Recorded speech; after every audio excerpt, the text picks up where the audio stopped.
Welcome to the Minnesota Rovers Tuesday evening presentation. Minnesota Rovers is an outdoors club based in Minneapolis, St. Paul. Our members organize trips that range from 1 hour to 2 weeks in Minnesota or further afield. Examples of our activities include hiking, biking, backpacking, skiing, snowshoeing, paddling, and rock climbing. We also organize conservation and trail clearing trips. Our members have experience and skills in many outdoor activities, so if you want to learn a new outdoor activity, we can probably help you. For more information, go to mnrovers.org. Now let's move on to this week's presentation. Tonight, you're here to hear from Jen and Barry as they take us along on the Cotswold Way. Our presenters tonight have both been rovers for over 15 years and have also spent a majority of those years on the board in multiple positions. They both enjoy camping, cross-country skiing, snowshoeing, hiking, paddling, and playing pickleball. They have done multiple trips to the Grand Canyon and other national parks, and also to Norway and Britain. Please welcome tonight's presenters, Jen and Barry.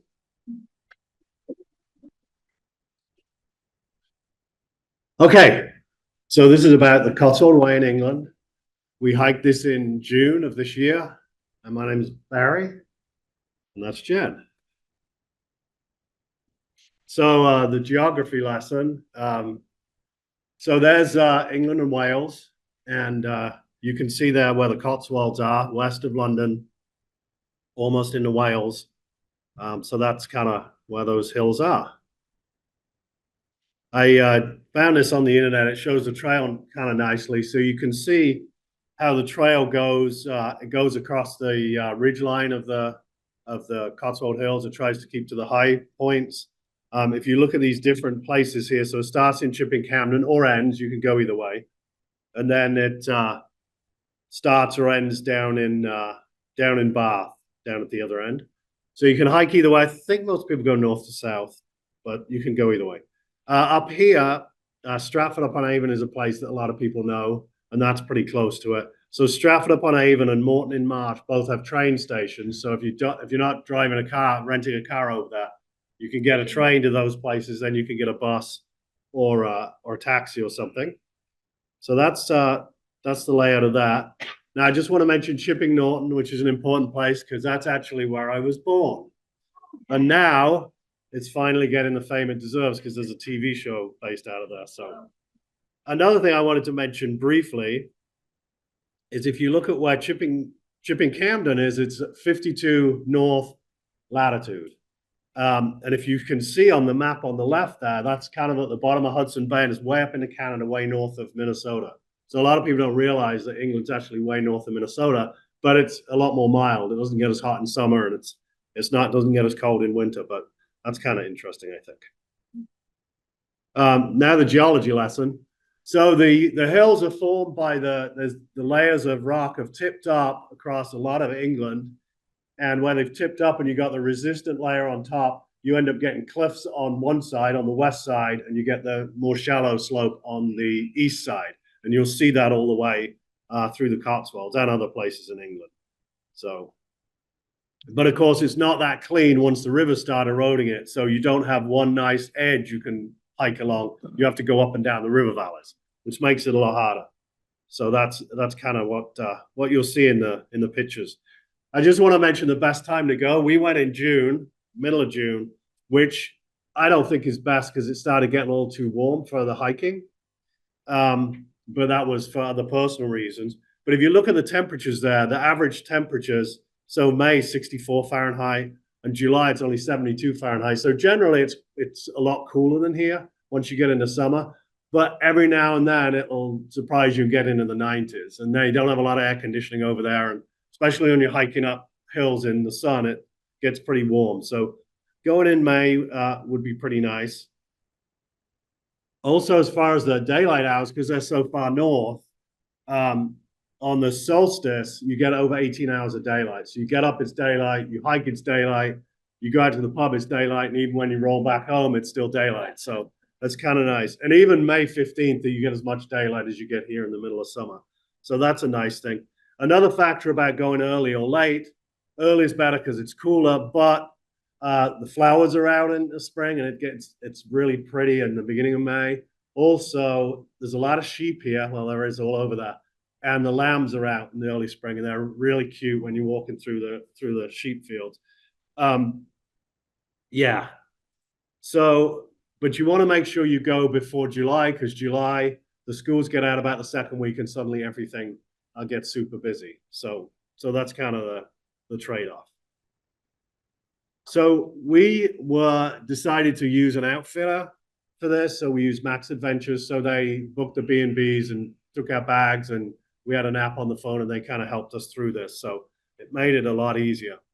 But the thing that was a little confusing, so they have different itineraries, and we did the itinerary, this one, which is Cotswold Way, 10 days, 9 nights. But that's in total, and those aren't all on the trail, because they want to put you in a bed and breakfast the day before you start and the day you finish. So we didn't want to do that. So we said, oh, we'll do our own. So our trip was 8 days, 7 nights actually on the trail. And you can see some of the distances there. Some of them aren't too bad, but the last 3 days were 15 miles, and 17 miles. So they were pretty long days. And like I said, there's hills. That's why they call it Cotswold Hills. So we stayed a couple of days in Chipping Campden. This was the bed and breakfast we had in Chipping Campden. It was really nice. So if you ever want a bed and breakfast there, let me know and I'll tell you where it is. And the dining room was beautiful. I think the woman was an interior designer or something. The other nice thing is they gave you a sheet of paper the night before, and you could say what time you wanted breakfast, what you wanted for breakfast, and where you wanted breakfast. You could have it served in your room or in the dining room, or you could sit outside. So it was really nice. I mentioned the sheep. That's some of the sheep in. So there's the lambs, but they're a little bigger in the middle of June. But Cotswolds is famous for sheep farming, going back hundreds of years. They used to sell have the sheep for wool, but now people don't use wool so much, so these poor guys get eaten instead. But a lot of the big churches and the halls and stuff in the Cotswolds are paid for by wool money, because a lot of people made a lot of money selling wool. Okay, so on the trail, day one, we're going from Chipping Campden to Stanton, 10.5 miles. Not too bad. We did actually, because we were in Chipping Campden the day before, we did hike up the hill the day before, so then we took a bit of a shortcut that day, so we didn't have to go up the hill again. But we did do the whole trail. We didn't do any shortcuts. But we were thinking if we did kind of get so worn out we couldn't do it or twist an ankle, we could work out some shortcuts, because I had another mapping app I could do that on. And of course, there's buses and taxis. You're not out in the wilderness, so if you get in trouble, you know. So this is the start of the trail in the middle of Chipping Campden. This is says 100 miles to Bath. It's right in the middle of town, and they also have this in the middle of town. Of course, the trail actually starts when you walk off the streets, and you end up here. So this is going up the hill, up to Dover's Hill. And this hedgerow is kind of interesting, because I was there a year before, and they actually do what they call hedge laying, where they cut the branches part way through, and they tangle them up, so then the animals can't get out. So it makes it into a really good fence for the animals. This is Dover's Hill, and you can see this is the escarpment. So the sheer drop, or the cliff, not a huge cliff, but it's to the west, and the dip slope is to the right. This is also kind of rounded, which makes it interesting. It looks like a volcano cone, but it's not, I don't think. And there's us, happy to be out hiking, doing our selfie. First thing we came to was this, which is Broadway Tower. This is what they call a folly over there, because it's a tower for to hang out and go to the top and look. You can see the scenery pretty well without going to the top. A lot of these views, when you look out there, right in the distance there, in some of these views, you can see the Black Mountains in Wales, which is about 50 miles away. So you get some nice views out there. So the first couple of days, the first day we had started off raining, and then it stopped and started. So this is the first day. Jen's got a raincoat on and a raincoat, and it rained on and off. But then after the first couple of days, we got hardly any rain. So this is a big thing in England. This is a cream tea we had in Broadway. So you get a cup of tea, and preferably a pot of tea, and then you get 2 scones, and you get jam and thick cream, either clotted cream or double cream. And I don't normally eat this kind of stuff at home, but when you're doing a lot of hiking and you're in England, you can handle it. There's also horses along the trail. That one wasn't actually dead. It was just playing dead, but it was kind of cute. Yeah, it was a little cloudy, but it didn't rain. It rained a little bit, but it wasn't too bad. It was a little muddy though, even though it wasn't raining all the time. That is something you have to deal with on the trails, on the footpaths in England. It's hard to get around it. So this was our first bed and breakfast in Stanton. This is a traditional bed and breakfast where you're actually staying in a room in someone's house. Back in the day, it always used to be they have a shared bathroom. Now most of them have an ensuite bathroom, which makes it a lot nicer. So our bathroom was right here, and our bedroom was back behind it there. And this is really nice. When you get in the bed and breakfast, you get there, they've got a kettle, they've got tea, milk, and biscuits or cookies that you can dunk in your tea. And it's really nice to have a nice cup of tea when you've finished your day's hiking. So there's the bedroom. It's pretty nice and big. And there was the bathroom. The only downside was it really was a bathroom, and it had a bath in it and not a shower. But it's had the first bath in years. And there was one of the cottages in the town. There's a lot of these cottages with thatched roofs. So after we'd done our long hike that evening, we went out to the pub for dinner. It's not open every night, so you got to be careful you don't start the hike and end up here when there's nowhere to eat. And the nice thing about it was the bed and breakfast booked the table at the pub for us, so we had somewhere to eat. And the actual mileage we did that day was 11 miles. And that was just for going out to the pub. So after a day of hiking, we had to hike uphill both ways to the pub. But it wasn't too bad because we had time to rest. So day 2, we went from Stanton to Cleve Hill, which is supposed to be 14 miles. This was the map. So we're starting at the red dot, ending at the yellow, which was our B&B for that night. So this is what the app looked like as far as our trail. So at we paid for a bed and breakfast. So at each place, we got to choose what they had available. So we typically did the full English breakfast, and this is vegetarian style. If you aren't vegetarian, they'd have some bacon or something. I also had some scrambled eggs with some smoked salmon on top at one time. Along the way, we had to watch for signs. As long as, we had the app, but we also wanted to watch the signs. You had to be careful that you didn't get on a trail that wasn't the Cotswold way. So there's sometimes 2 trails follow the same bits. So these arrows, this one says public walkway. So it says Cotswold Way here, but this one down here doesn't. So we wouldn't turn right, we turn left. And we just needed to follow the acorn. We also got an elevation scale. This is looks kind of squished. We weren't rock climbing. It's just, when I took the screenshot, we were on top of that hill. We knew that we're going to have a longer downhill and then another uphill before the end of the day. So, I mean, it wasn't this steep, but it just felt that way sometimes. So we started hiking, and you can see the little bumps, and it was medieval plow furrows. It's when they plowed it in medieval times. They plowed it so it was like undulations, and they're still there. You can still see them out in the fields. Yeah, so it's medieval plow furrows. We got to this field, and farmers can just have whatever they want in the field. And they had a sign saying bull in field, but in this case, it's an old sign. There was no bull in this one.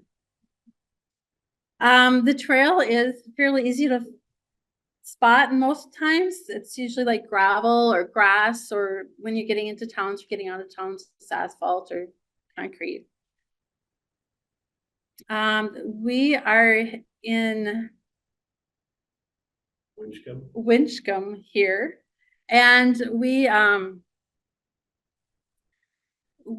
was 12:30 and we wanted to have a lunch. We had some power bars along the way, but we're like, you know what, if we can stop in a small town and have a small lunch or tea or something, that'd be nice. This one we found an interesting restaurant, and it was a Sunday, and 12:30 p.m. they were only serving breakfast. So we had our second breakfast. And this just heading out of town. It was a nice church, so we walked by. Again, we were going through sheep pastures a lot. And then once we were heading out of the pastures, we were getting into the forest, which surprised me. I was thinking Cotswold Way, there's fields and pastures and just rolling hills. There's a lot of forests on the northern part of the Cotswold Way. And it's pretty steep. They don't really believe in switchbacks. If there was a switchback, it would be up and then back, and then you're up at the top. It was pretty steep. We got to the Long Barrow, which is over 5,000 years old. It has the 4 chambers in this one, and what it is a while ago, they buried their dead here. So they found around 36 people dead here in there, but it's kind of interesting. And then this is what it kind of looked like from the different chambers. Some you could kind of walk in, or some was blocked off. We were hiking along and came upon this hedgerow, which was right next to the path. I thought it was a really pretty hedgerow, so I took a picture of it. And then just more forests. So we got to this one farm that seemed to have some horses in the pastures, just in different parts. And there were also a ton of rabbits. And in the bigger picture, there's at least like 6 or 7 rabbits that you can see. And there must have been at least a dozen or so in this area. And it was Cleve Common. So here's the trail, nice Cotswold stone wall, and then some pines covering the trail. So we're getting out of the horse farm and into more open and getting to Cleve Hill, which was our destination. And there was a golf course on top. So it was just very nice view of Cheltenham in the background there. And they were all carrying their golf bags, no carts. We got to the top, and top of most hills has this metal thing, and it's a map. So if you stand at it, it'll kind of point you to where, oh, those are those mountains over there. This is where the horse track was, and it just kind of a map, but it's really hard to see in the sun and everything. And then they also have the beacon. We got to here, and which was the end of the Cotswold Way for that day. Yeah, we had to walk another mile to the B&B, the hotel we stayed at, because we came up here first, which was a mistake. But and then there's a close-up picture of the Cheltenham racetrack. Now Cheltenham is about 115,000 population, which is about the size of Rochester. This was the hotel we stayed at. And this was our room, and each room that was there, anyone who hadn't been there yet, you could see a little animal that was holding the door open, and ours was a rabbit. So it was super cute. And instead of the 14 miles, we just did about 15 and almost 16 miles. Okay, so day 3, we went from Cleve Hill to Seven Springs, 8 miles. This was supposed to be 8 miles. So this is a real short day. So I had this great idea of let's try and hike a little bit of the next day's hike, and have less the next day. So we'll see how that worked out. So here's the trail. You can see start and end. There we're hiking through sheep fields again. This was nice. Someone put a little note there that you got to go down the hill, turn left, because obviously some people were having a problem finding the trail. If you didn't have the app, it could be a little tricky. So sometimes we're on trails. We didn't go on busy main roads, but we did go on these little farm roads. But you got to be careful, because even this road, I think the speed limit is like 60 miles an hour. I don't think they cut it down because it's narrow. They hope people are smart enough not to go too fast. But notice Jen's walking on the right, and you really have to be careful because people do come flying around there. And I'm always getting a little worried when I'm over there with Americans. They don't realize, I think, how fast people drive on those little roads. So you gotta keep your wits about you. So this was partway through the day. You can look back there, and if you look up here, this is Cleve Hill where we started. And Cleve Hill is the highest point of the Cotswolds. So I was trying to figure out where we'd hike that day, but I couldn't really see exactly where we'd hike. But it's always kind of cool to see where you come from, where you're going to on the hike. So here is at Seven Springs. This is some random little building with a thatched roof. I think it was an old mail drop or something, and now it's not used for anything, but it's still sitting there. Seven Springs is called Seven Springs because there's 7 springs. And this is, from what I can tell, the true source of the River Thames, which is the biggest river in England. There is an official source, which is called Thames Head, but that dries up a part of the year and it's lower elevation than this. So people say this is the true source of the Thames. Okay, so we wanted to try and do the next day's hike. What I wanted to do was get to this golf course down here from Seven Springs and then hike back 3 miles. So then the next day we could start at the golf course again. We wouldn't have to do those 3 miles. So there's actually some guys who were getting in their car from hiking, and I asked them if they'd give us a ride down the road. And I was thinking of trying to hitchhike because it's a real busy road, but the guys didn't want to give us a ride because they were going in the other direction. It's only a mile, but whatever. So with my other map, I found the other route here, which even though it's a couple of extra miles, it's pretty flat. So I thought, well, we'll hike across to this little village, then we'll get to the trail again and we'll hike back that 3 miles. So, okay. And part of the reason we did that also is because when we got to Seven Springs, there used to be a hotel there, but it was closed. So there's no hotel there anymore.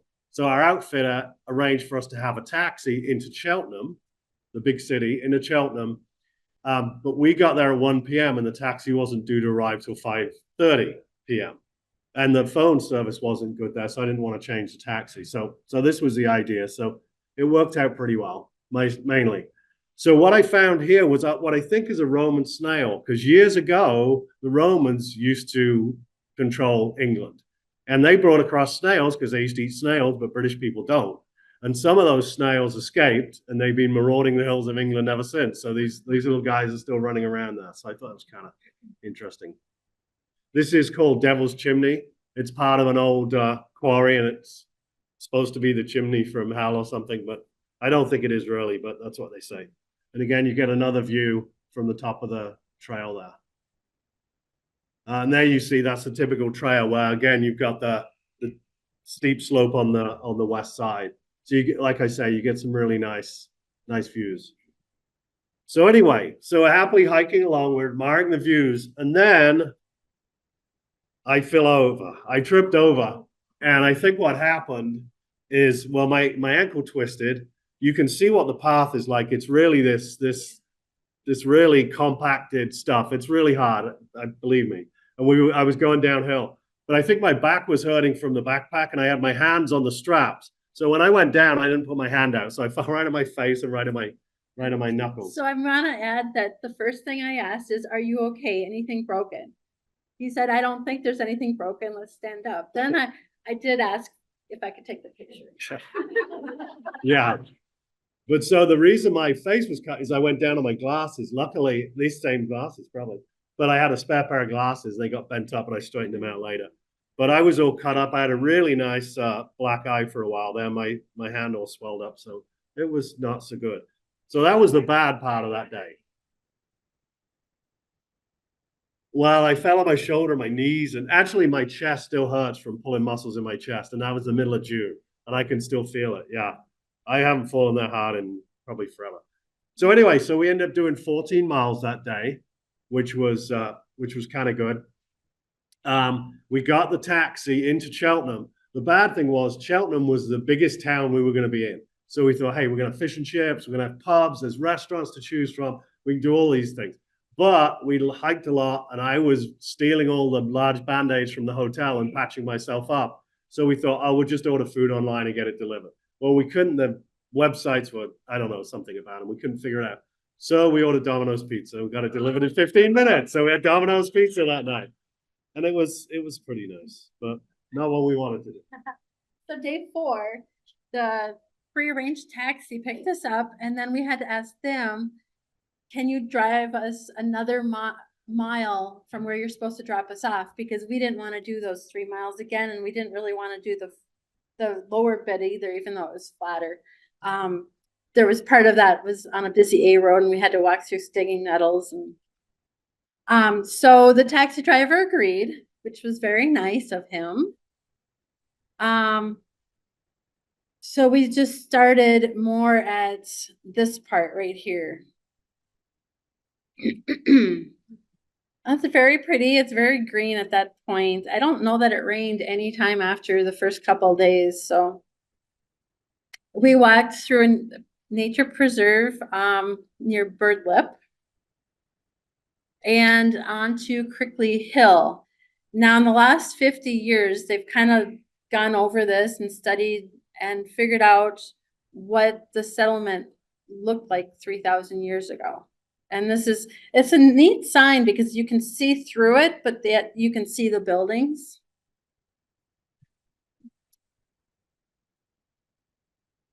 And then we'd come across these Cotswold stones walls, and this is a new portion of the wall. So the wall gets old, kind of crumbles, and then they rebuild it if they have the funds.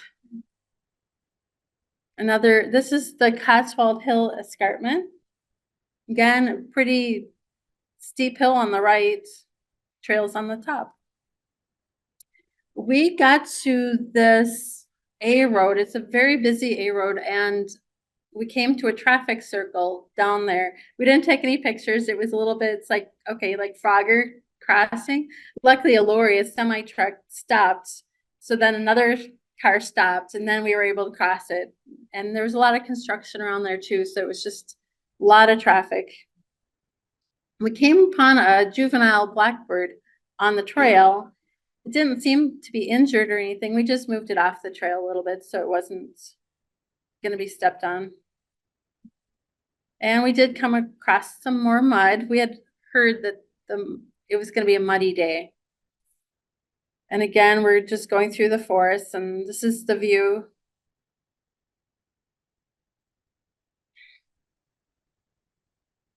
This is an old Cotswold stone wall that has seen its better days. It was for like a half-mile long at least, just kind of down and up and disrepair. We got out of the forest for a little bit. And if you've ever heard of the cheese rolling competition, this is Cooper's Hill. It is very steep, not very even. The trail goes up through the woods on the right. I would recommend Googling it because it is pretty awesome. Surprised people didn't get hurt more than they did. And this is from the top. And you can just see that it's just steep and not very even. Went through this Buckhold Wood, which has a lot of beechwood trees in it, just very easy. There was some other, there's a trail on there that if we wanted to cut across, we could cut off some mileage, but it wasn't worth it, and we didn't know where that extra trail was going to go. We came across 3 or 4 golf courses that we either walked around or through. So you just had to watch out if people were golfing. This one had some cattle grazing nearby that were GPS, so you could see where they were. We didn't find them. And we walked by this place that cuts the Cotswold stone. You can see how big these blocks are by these little people here. I mean, they're just massive. And then we're heading into Painswick, which was our stay for that night. This was the church in Painswick. They say there's 99 yew trees there, and if 100th one actually grew, the devil would cut it down. We didn't count them, but we just thought it was pretty cool looking. This was our room. So it was a semi-smallish room, big 4-poster bed. See a sink here and a wardrobe. Turns out the toilet and the shower were in that wardrobe. It was still nicer than going out to the hallway to use a bathroom or something. So it was en suite, but it was pretty tiny.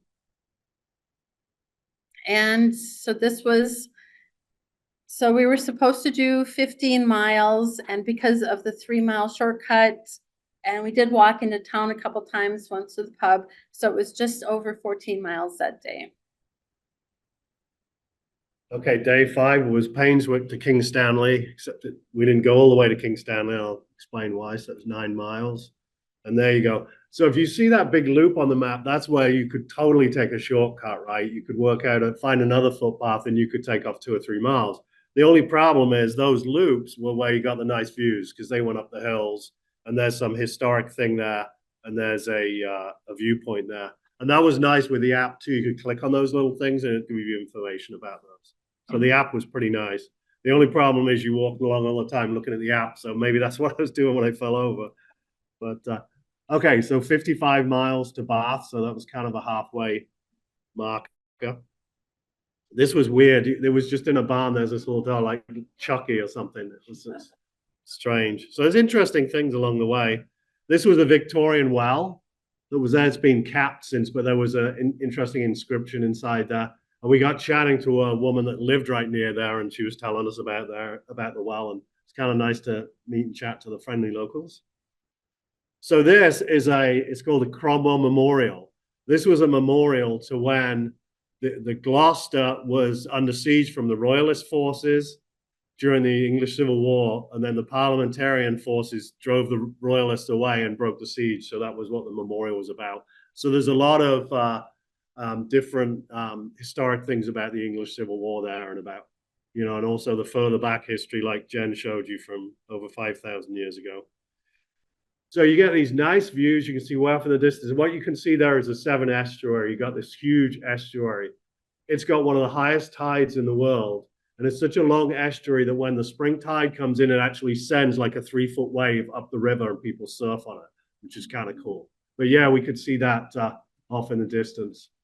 And when we zoomed in, this is over 20 miles away, but you can see there's 2 road bridges here. One was built in the 60s, and I remember going over it when I was a little kid, but then there weren't enough lanes and it couldn't take all the weight. So they built a new one in the 90s, which is like parallel to it. So the new one has the M4, the motorway, the M4 going over it. But it was kind of interesting to see him way in the distance. And again, another trail along another edge. Yeah, we like those. Okay, so I'm walking through a field of maize, which is what they call corn in England. They call it maize. If you say corn, that means wheat. So just to confuse things, yeah. But you can see how short the corn is there, but it's not July yet, so it's not supposed to be knee-high, right? So there's a cow trying to hide in the grass. I think it might, we saw it somewhere else too. I think it might be a ground cover so they don't actually till the ground and they keep the ground covered, because I know people are starting to do that here now because it's better for the environment. You don't lose as much moisture. And, you know, there's some benefits to it, but yeah, I wondered about that. Here's some of when you get into town, so the footpath goes through these little narrow alleyways between the houses, which is kind of nice, kind of cool. And then we came into a vineyard. So even though, like I was saying, England is way further north, like Hudson Bay, way up there, it's a lot more mild because of the Gulf Stream. So in some of the seaside towns, they actually have palm trees, but they can actually grow grapes there too. Most of the time in winter, it doesn't get to freezing. Every now and then it will, and they do get some snow sometimes, but a lot of times, no. So that section of that trip was down to King Stanley, but we got smarter by that point. It's like, well, let's just go straight to the B&B. So we didn't go to the end of the segment. We went down this canal here and went to Stonehouse, which is where our bed and breakfast was, and then we went to King Stanley the next day. Nice thing about, and here's a church on the other side of the canal. Nice thing about being in Stonehouse, there was more options for food. And this is the back of the place we went into as the Stonehouse Court. It's actually a hotel. So some of these were real B&Bs and some were hotels, but they call it bed and breakfast because they always give you breakfast and a bed. So there's the back of the hotel. If you look on the left there, you can see there's an extension. There's some more modern buildings, and that's where they ended up putting us. And it is from the front if you arrive by car. So I just went out there to take the photograph. So this was our room, and it was kind of interesting because it was way in the back. They didn't put our bags in the room. Most places didn't. We had to schlep them. We had to go up and down steps to get into the back area. So that was kind of tough. And then while we were there, Jen read a review of this hotel, and someone was complaining about being in this room because it was way in the back of the hotel. But I think that's why they put the hikers in the back. But we kind of liked it because if you look there, it's a decent, reasonable sized room. We've got the window open. The weather was beautiful. There's a big tree out there. We're looking out to the lawn. Notice too, no screens. They don't do screens over there most of the time. Yeah, they just let the flies come in and hang out. So, but I thought it was a great room. And then like I said, in that town, there was some options. So we went out that evening and got some good fish and chips. Here's a squirrel, which is it's kind of sad, but kind of true that we didn't see a lot of wildlife. So we didn't even see, I see more squirrels in my backyard every day than we saw on the whole trip over there. So we finally got a squirrel and took a picture. So we thought you'd all be impressed by the wildlife. So yeah, it was a lot more birds, but not a lot of animals. So that was the trip. We ended up doing 11 and a half miles that day. And if you look on the map here, the end of that particular segment was King Stanley, which is here. But we cut up the canal to Stonehouse, and then we went to King Stanley the next day. So day 6, we had to finish our previous day's hike to get to King Stanley. And we're heading to Wootton Under Edge. It's supposed to be a 15-mile day. Let's see how close we are. So we started up here, we're heading along. There's a spot here where it's like, oh, we could take a shortcut if we wanted to, but we didn't. We came across these turkeys on a farm. I don't know if they're tame, or I don't know why they don't look like our turkeys, but they're English turkeys. We were hiking in a field, and all of a sudden on a narrow trail, we came across these guys or ladies. And there's not really anywhere for them to go or us to go. It was a narrow trail, just trees on it, shrubs on each side. And we decided it'd be best for us to turn around and go around in the open field. So they are called British Longhorn cattle or cows. And there was some calves here too. So, I mean, they were probably a little protective as well. We got to another long barrel, and this one's called Hetty Pegler's Tump. It's a little bit different. It only looks like it has the one chamber here. But you can see that the entrance to it is pretty small. Barry had to crawl in basically, and he had a flashlight so he could see in it further. I took this picture from the entrance, and then he took this picture from where he's standing right now. So it's a pretty good structure, and they found some more remains in here. Pretty easy to follow the trail sometimes. Interesting tree. It could probably be under this while it rained and stay dry. We stopped in Jersey for some tea. The kitchen was closed, so we couldn't have a scone or anything. And then we're going uphill again, out of town. So the shortcut that we could have taken, there was a golf course that we saw a lot of women playing golf. You could take a trail, a 3/4 mile trail to cut across, or else you could do this 3-mile trail around the golf course. And apparently this was a day where even if you wasn't a member of this club, you could come and golf as long as you were a woman that day.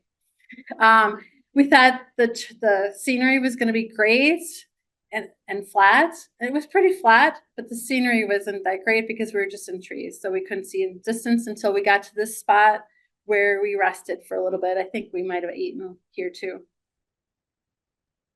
We could see this tower in the distance, and we were trying to figure out if they were going to make us go downhill to the town and then up, but we stayed along the top. It's Tinsdale Monument.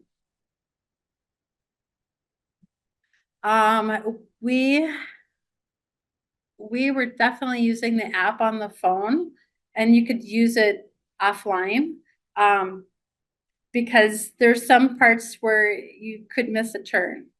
And we ran into a couple that was having their bags transferred, I think, but they weren't using an online app. They were going by the guidebook and the signs, and they missed a couple turns, so they did some extra mileage. We got to Tinsdale Monument. There's 121 steps up, and you're rewarded by really nice views on all sides of it. And I think it was built in like 1866. This was commemorative of the Battle of Waterloo. And then this is the Prince of Wales Bridge, which is over the Severn River. And we stayed in Wootton Under Edge at this hotel, and that was our room.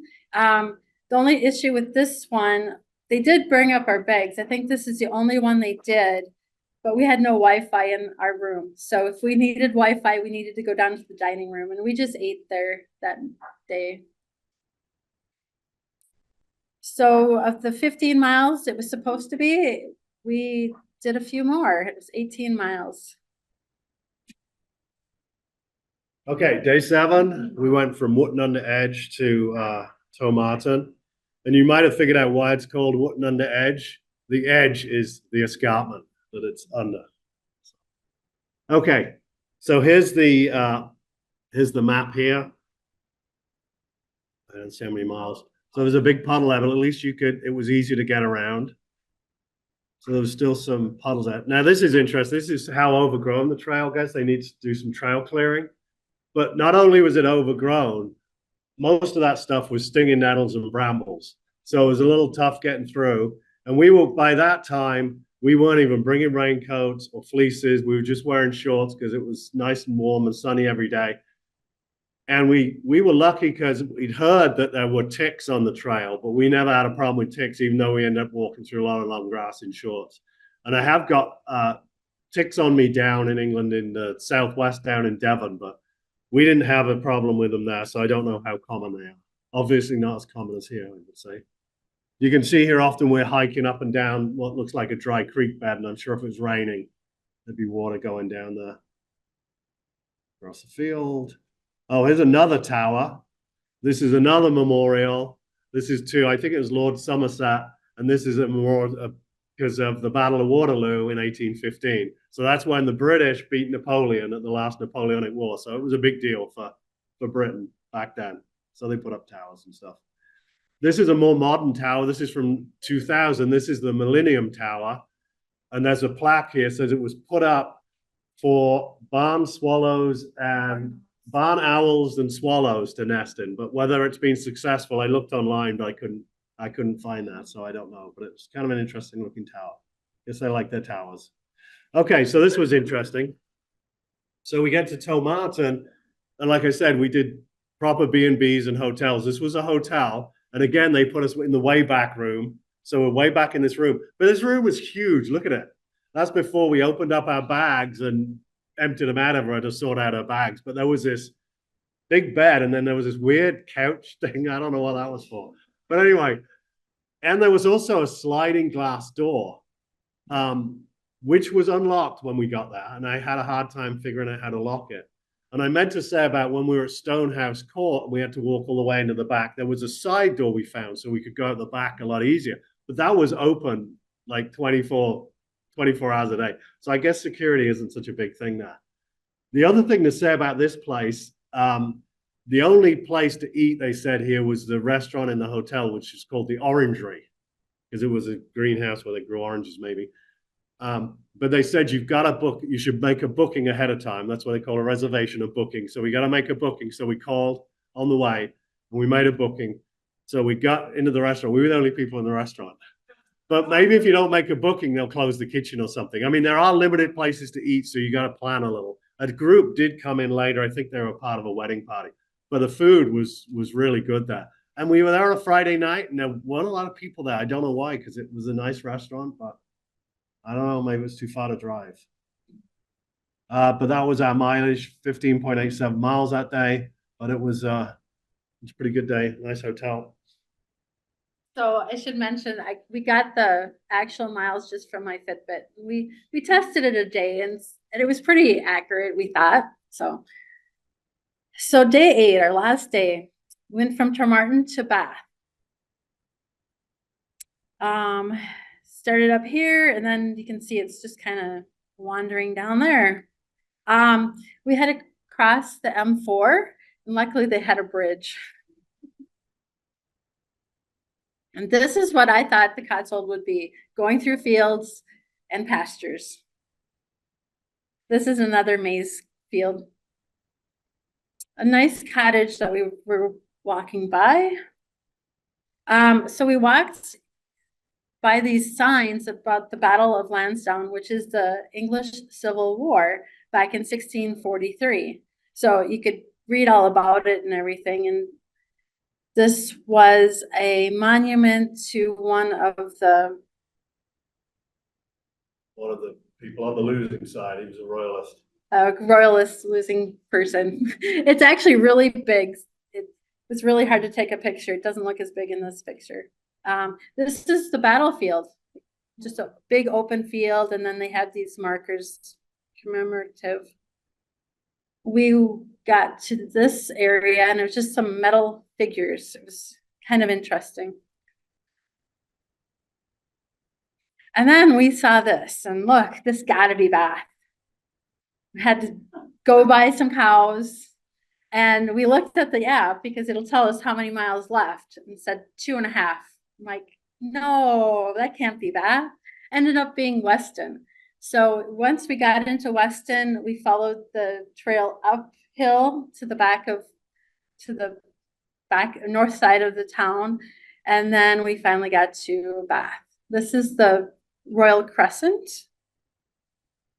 and we found the marker right by the Abbey, Bath Abbey. So it was very nice to see. It was a little harder to find than we thought. So actual miles that day was just over 19. It was supposed to be about 17, but by then my feet hurt. Jen, how long did that take? That day, oh, I don't know. That day probably took us like 7 hours, I want to say, but I don't know for sure. I don't remember. So we had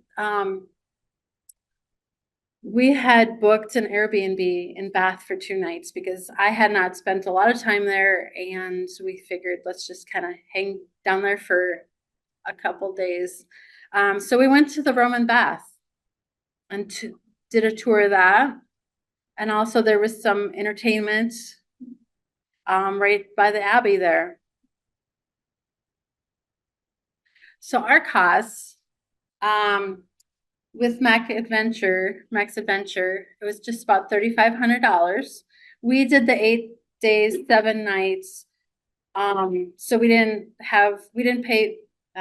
paid for our beginning and our last night. So if you chose a different itinerary, so Melissa asked earlier if there were other B&Bs along the way that you could stay at if you wanted to make the days shorter. There's different ways that you could do it.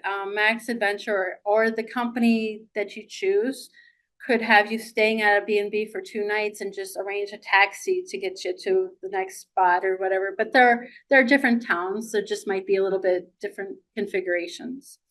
So they booked us for 7 bed and breakfasts, luggage transfer 8 times. We got to use a phone app that we could use offline as long as we had downloaded it ahead of time. That had maps, the map for the day, the distance per day, elevation changes, and the B&Bs. So we knew which B&Bs we were heading to. And there was a lot of times there was more than one B&B that we could have stayed at, but these are the ones that they booked us in.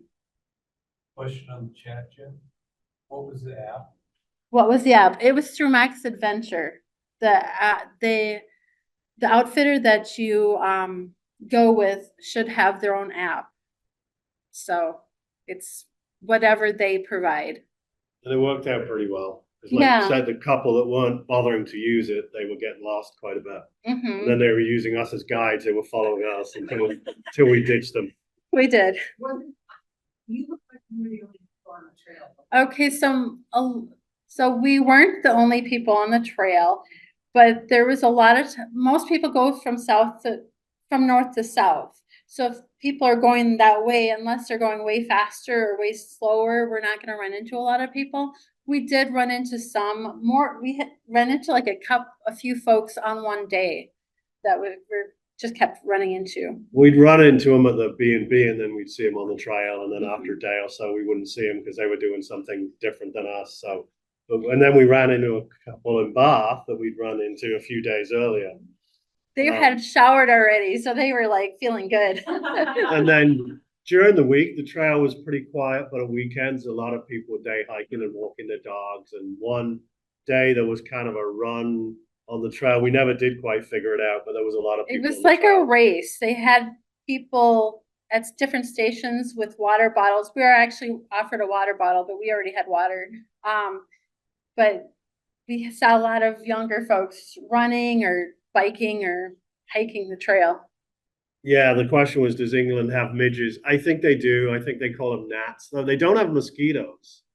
They don't have mosquitoes for some reason, but they do have gnats or midges, and they have flies. Sometimes we didn't have a problem with that though. Like I say, in the hotel, we had the window open.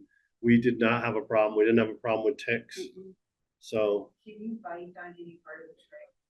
the question was, can you bike on any part of the trail? And I think on the Cotswold Way, you can't. There were certain parts that they were though. Towards the end, towards Bath, there was some people biking, but a lot of places you couldn't. There's just no way you could. Yeah. Especially through the pastures and everything. They don't want people going through. Yeah. Question from the chat. What did you do for lunches?